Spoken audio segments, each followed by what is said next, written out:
Hi everyone, and happy Tuesday. We're here with another tip this week to make your life a little easier and to help your students out as well.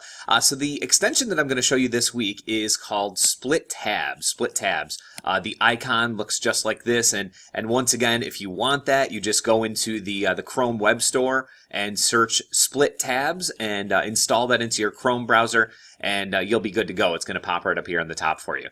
So this one this week is called Split Tabs, and this one we know how we can separate tabs into different places, but this one it actually makes it really easy to split multiple tabs. So let's say that your kids have open maybe 3 or 4 tabs at a time. If they go up to Split Tabs, they click on that, you have a few different options here. So you can do the 2x2, the 2x1, and there's a few different options in there as well. Or you could do your own. You could set up your own as well. So totally up to you, however you want to do it. I'm going to show you the 2x2. So I'm going to click on that.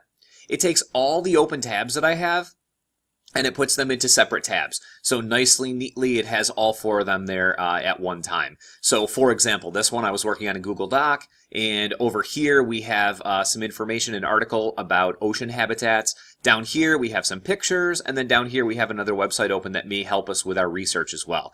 So easily for students, sometimes it is a little tricky, right, to have, especially on Chromebooks because the screens are a little bit smaller, to have those split screens. But this kind of, it's easy for the kids to separate and easy for the kids to have multiple tabs open at one time. So hopefully this one helps. I hope it helps you, and I hope it helps your students out as well. Once again, this one is called Split Tabs, which you can get in the Google Chrome Web Store. All right, we'll see you next Tuesday. Thanks.